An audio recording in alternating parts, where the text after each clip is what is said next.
నమస్తే తెలుగు రాజ్యంకి స్వాగతం. నేను మిస్ ఇండియా. జెన్జీ జనరేషన్ బీజేపీకి గండి కొట్టబోతోందా? జంతర్ మంతర్ వద్ద జరిగిన ధర్నా ద్వారా అటు కేంద్ర విద్యాశాఖ మంత్రి ధర్మేంద్ర ప్రధాన్ రాజీనామా తర్వాత ఇటు బంకీపూర్లో కావచ్చు, బీహార్లోని మధ్యప్రదేశ్లో జరిగిన ఉప ఎన్నిక బీజేపీకి గట్టి ఎదురుదెబ్బ అన్నది చాలా స్పష్టంగా కనిపిస్తోంది. ఈ రిజల్ట్ ఏం మెసేజ్ ఇస్తోంది? ఎవరు తేరుకోవాలి, ఎవరు మేలుకోవాలి తెలుసుకునే ప్రయత్నం చేద్దాం. సామాజిక ఉద్యమకారులు చలసాని శ్రీనివాస్ గారు మనతో ఉన్నారు. ఆయన మాటల్లో. శ్రీనివాస్ గారు నమస్తే. ప్రశాంత్ కిషోర్ బోని కొట్టేశాడు ఆఫ్టర్ జెన్జీ ఉద్యమం తర్వాత జరిగిన మొదటి ఉప ఎన్నిక. బీహార్కి అయితే గట్టి దెబ్బ తగిలిందని స్పష్టంగా తెలుస్తోంది. ఎవరు తేరుకోవాలి, ఎవరు మేలుకోవాలి? మోడీ గారు మణిపూర్లో ఎంత దుర్మార్గాలు జరిగినా ఎక్కడేం జరిగినా స్పందించలేదు కదా, చాలా కాలం సంవత్సరాల తరబడి. అక్కడ రైతులు ఒక ఆందోళనలో అనేక మంది చనిపోయిన, వర్షానికి చనిపోయిన స్పందించలేదు. మేకులు కొట్టి పెట్టించారని చేశారు కదా. ఎప్పుడో తర్వాత అందరూ వచ్చిన తర్వాత ఏదో చట్టాలు. ఈ జంజీ ఉద్యమం అసలు లెక్కల సోనం వాంగ్చుక్ గారిని దుర్మార్గుడు, దేశద్రోహి, పాపాత్ముడు, క్రూరుడు, హిందూ మతద్రోహి, ఆ చైనా ఏజెంటు మొత్తం చెప్పి కట్ చేసి పేస్ట్ చేసి అసలు భయంకరంగా పొద్దున్న అందరూ తిట్టని బూతులేదు పాపం ఆయనతో ఆ దొంగ దీక్ష చేస్తున్నాడు అన్నారు, బాగా బలిశాడు అన్నారు చాలామంది. ఒకళ్ళు కాదండి, పెద్ద పెద్ద నాయకులే. ఆఖరికి గౌరవ ప్రధాని మోడీ గారే మీరు వాళ్ళ గీతాంజలి గారికి వాళ్ళ మిసెస్కి ట్యాగ్ చేస్తా, మీరు కొంచెం తిరిగి మళ్ళీ వెయిట్ పుట్టప్ చేసి మామూలుగా స్థితి రావాలని కోరుకుంటున్నాను, ధన్యవాదాలని చెప్తే మరి వీళ్ళు ఫేస్ టర్నింగ్ ఇచ్చుకుంటారు. అలాగే coming back to this point అండి, ఏది సిజేపీ పార్టీ విషయంలో కూడా సేమ్ జరిగింది కదా. ఇవాళ జంజీలో ఎవరు చర్చలు జరిపారు? ఇవాళ ఆ నేపథ్యంలో ఎప్పుడైతే బీహార్, ఉత్తరప్రదేశ్లో ఇవాళ ఉద్యోగాల కొరత ఉందండి, మాసి పాపులేషన్ గ్రోత్ అక్కడ ఇప్పుడు తెలంగాణ పాపులేషను వాళ్ళు 3 సంవత్సరాలు యాడ్ అయిపోతుందని స్టేట్స్కి. అంత భయంకరమైన పాపులేషన్ ఎక్స్ప్లోడ్ ఉంది అక్కడ. యువతకి ఎక్కువ మంది ఉన్నారు, యూత్ ఉద్యోగాలు లేవు. ఈయన సంవత్సరానికి 2 కోట్ల ఉద్యోగాలని పకోడీలు వేసుకోండి, ఏదో మిగతాది ఏదో అమ్ముకోండి అని ఆయన చెప్తా ఉన్నారు. ఈ నేపథ్యంలో దక్షిణాది యువత వాడు అర్థం చేసుకోవాల్సింది చెప్తాను, మీరు నిద్ర లేవమని చెప్తాను ఎక్కువ మందికి.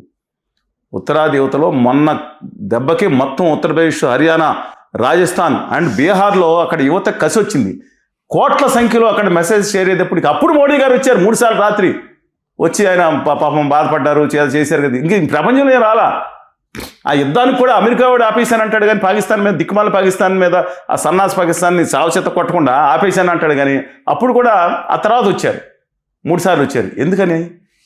ఇదే అయోధ్య రామ మందిరం విషయంలో అక్కడ ప్రజలు చాలా సెంటిమెంట్. ఎంత మన మురళీ మనోహర్ జోషి గారు కానీ అద్వానీ గారు ఎంత తీసుకొచ్చారు, సరే కట్టారు, జడ్జిమెంట్ వచ్చింది. కానీ దాంట్లో ఇంత దుర్మార్గం జరగడం ఏంటి, కుంభకోణం జరగడం ఏంటి, రాముడి దగ్గర చేసేది హిందువే తప్పు ఏంటని వీళ్ళు మాట్లాడటం ఏంటని ఇవన్నీ ఒక బాధ.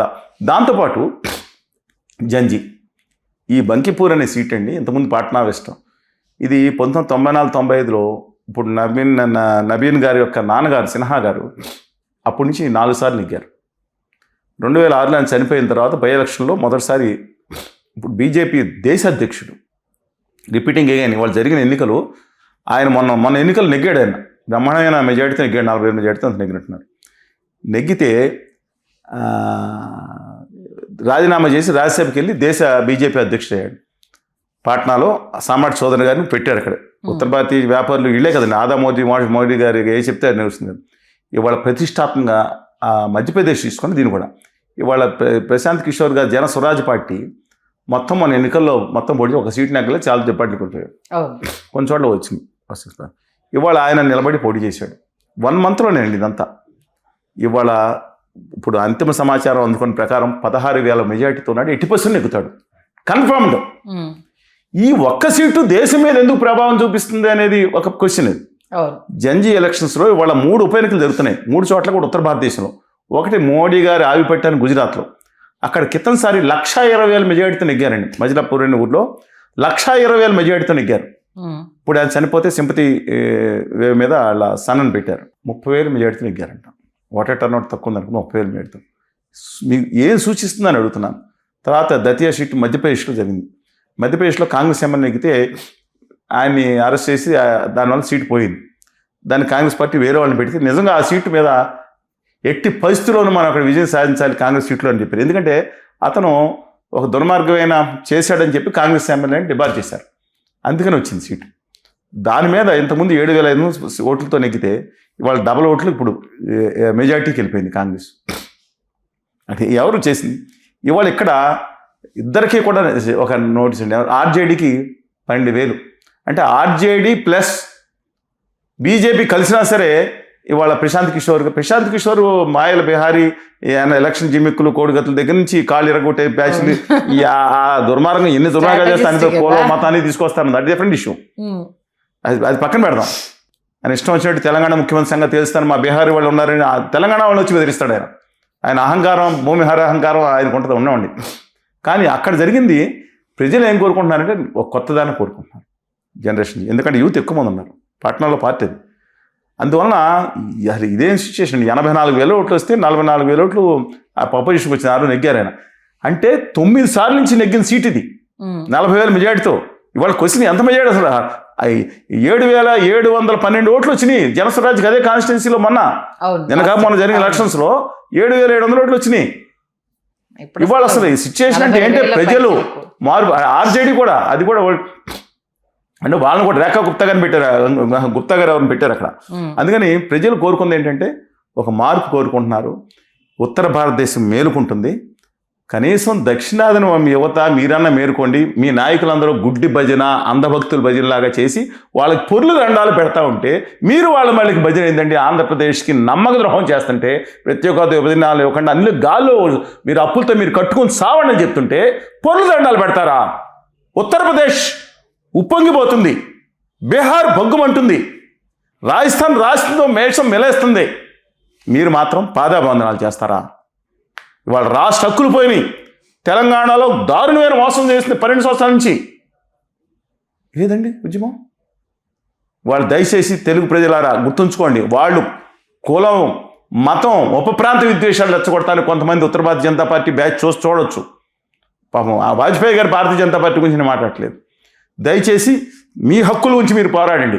జంజీని దేశద్రోహులు అంటే ఆ దేశద్రోహులు చర్చలు జరిపిన వాళ్ళు దేశద్రోహులా కాదా? తాలిబాన్ లాంటి దుర్మార్గులైన పాలకులు, ఒక చెత్త దుర్మార్గుల నీచులని మనమే అన్నాం కదా. మంచి తాలిబాన్లు, చెడ్డ తాలిబాన్లు, తాలిబాన్లే దుర్మార్గులను గౌరవ్ మోడీ గారు అప్పుడు ఉన్నారు కదా. ఇప్పుడు తాలిబాన్లు గొప్పడైపోయారు మీకు. అంతే కదా మీరు చేసేది. అందుకని ఒకటే చెప్తున్నాను, వాళ్ళు మేలుకుంటున్నారు. ఎక్కడ వెనకబడిన యువత మేలుకుంటుంటే మీ ఆత్మగౌరవం కోసం, తెలుగు జాతి ఆత్మ కోసం, మీ హక్కుల కోసం, మీ ఉద్యోగాల కోసం, మీ భవిష్యత్తు కోసం మీరు మేలుకోమని చెప్పి కోరుతా ఉన్నాను. ఇది డెఫినెట్గా జంజీలో అభిజిత్ గారి సంగతో కాక్రోచ్ పార్టీ, కాక్రోచ్ అంటే ఏమో తెలియదు కానండి, ఆ యువత చేసిన పోరాటాన్ని గుర్తుంచుకోమన్నాం. దయచేసి ఆ పాప ఆయన మీద నువ్వు ఎక్కడ చదువుకున్నావు అని అడుగుతున్నారు. ఆయన సర్టిఫికేట్లను ఇచ్చాడు. దీపికే గారు ఒక దళిత యువకుడు అమెరికా వెళ్ళకూడదా? అమెరికాలో మోడీ గారు భిక్షామాన్కి అని 29 రాష్ట్రాలు తిరిగేశారు 30 సంవత్సరాల క్రితమే. న్యూజిలాండ్ వెళ్ళి వచ్చారు 40 సంవత్సరాల క్రితమే. మీరు వెళ్ళొచ్చు. ఇక్కడ బోర్న్ అప్పర్ కాస్ట్ అండి, తర్వాత మీద బీసీలో పెట్టి ఉండొచ్చు. ఏ సామాన్యులు వెళ్ళకూడదా?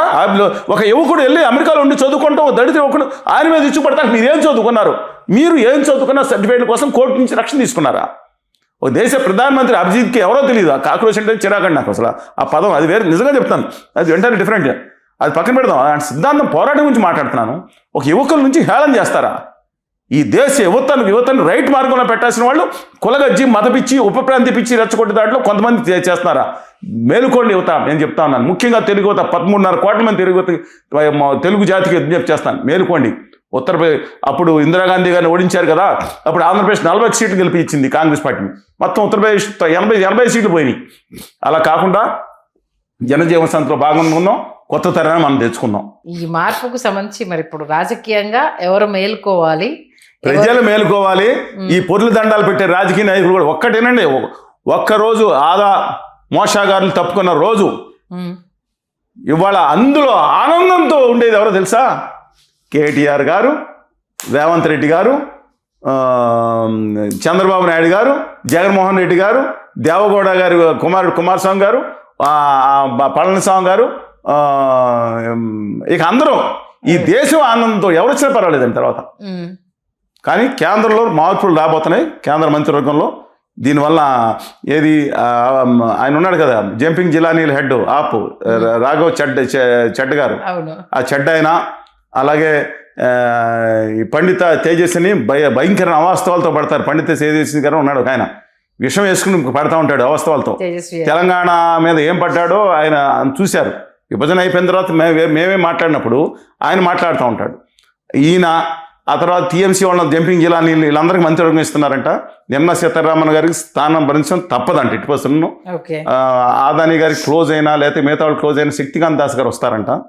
మీకు తెలుసు ఖట్టర్ గారిని కానీ మిగతా ఆ పూరి గారు ఒక ఉన్నారు. కరెక్ట్గా మన పూరి గారు అంటే ఎప్స్టీన్ ఫైల్స్ లో ఉన్నారు కదండి, ఆయన తెప్పిస్తున్నారు. చాలా మార్పులు చేర్పులు అయితే రాబోతుంది. ఇది డెఫినెట్ గా జంజీ ప్రభావం కూడా ఉందంటున్నాను. కొత్త వాళ్ళ ఫేస్లు వస్తున్నాయంటే వాళ్ళ ప్రభావం లేదని చెప్పడానికి వీళ్ళు ఎవరండి? వాళ్ళు చేసింది ఏదో కామెంట్లు కొన్ని ఉన్నాయి, దాన్ని వ్యతిరేకిద్దాం. వాళ్ళు చేసిన పోరాటంలో మంచిని తీసుకుందాం అంటున్నాను. ఓకే, మంచి విషయం చెప్పారు సార్. నిజంగా పోరాటంలో ఎప్పుడైనా మంచినే చూడాలి, చెడుని పక్కన పెట్టాలి, దాంట్లో నుంచి గుణపాఠాలు నేర్చుకోవాలి. నేర్చుకోకపోతే ఇలాంటి రిజల్ట్ రిపీట్ అవుతుంది. చాలా పాయింట్ టు పాయింట్ చాలా క్లియర్గా చెప్పారు sir. Thank you so much. Hello, Telugu రాజ్యం ఛానల్ చూస్తున్నారా? సామాజిక రాజకీయ జీవన చిత్రణే తెలుగు రాజ్యం. అతిశయోక్తులు అసత్యాలు ఉండవు. రాజకీయ కోణం కాదు, ప్రజా కోణమే కొలబద్ద. తెలుగు రాజ్యం వీక్షణ మీ ఉత్తమ అభిరుచికి నిదర్శనం.